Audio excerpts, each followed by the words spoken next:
আমরা এখন এই মুহূর্তে যে জায়গা থেকে যুক্ত আছি সেটিতে কিছুক্ষণ পূর্বেই ঘটে গিয়েছে একটি মর্মান্তিক বিমান দুর্ঘটনা। আপনারা যেটি জানতে পেরেছেন যে বিমান বাহিনীর একটি ট্রেনিং যুদ্ধ বিমান যেটি একটু আগে মাইলস্টোন কলেজের ছাদে কিছুক্ষণ আগে পড়ে গিয়েছে, সেখানে হতাহতের ঘটনা ঘটেছে।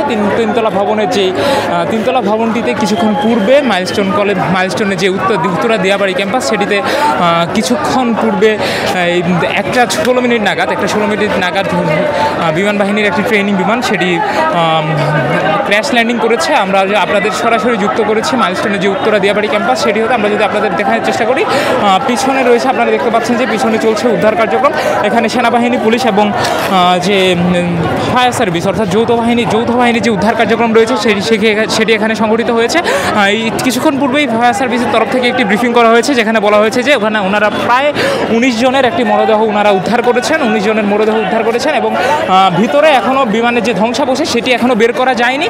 ওনারা বলেছেন যে সেটি বের করা গেলে হয়তো যে হতাহতের পরিমাণ সেটি হয়তো আরও বৃদ্ধি পেতে পারে বলে তারা আমাদের জানিয়েছেন। দর্শক, আপনারা জানেন যে দুপুর 1:16 নাগাদ যে বাংলাদেশ বিমান বাহিনীর যেই একটি যুদ্ধ বিমান ট্রেনিং যুদ্ধ বিমান সেটি আছড়ে পড়েছিল মাইলস্টোনের উত্তরা দিয়াবাড়ির ক্যাম্পাসে। সেটি ছিল J-17 ধরানার একটি যুদ্ধ বিমান।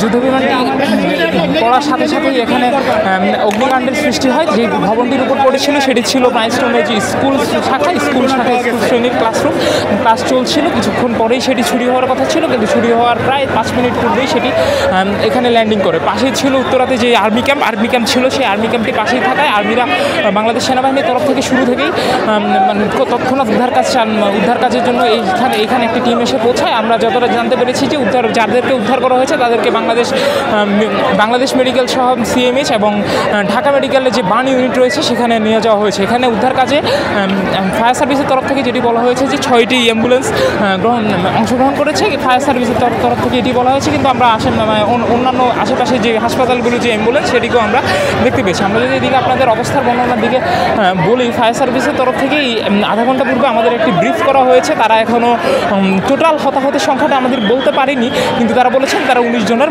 মরদেহ তারা ইতিমধ্যেই শনাক্ত করতে পেরেছেন। আমরা সোশ্যাল মিডিয়ার মধ্যেই দেখতে পেয়েছি যে অনেকেরই পুরো যে লাশ পুড়ে গিয়েছে সেই ছবি আমরা দেখতে পেয়েছি। দর্শক, আপনারা দেখতে পাচ্ছেন আমাদের যে একটি অ্যাম্বুলেন্স আবারও এদিকে এগিয়ে আসছে। আমরা যদি আপনাদের একটু দেখানোর চেষ্টা করি, এখানে সেনাবাহিনী, ফায়ার সার্ভিস এবং যে পুলিশ রয়েছে তাদের যৌথ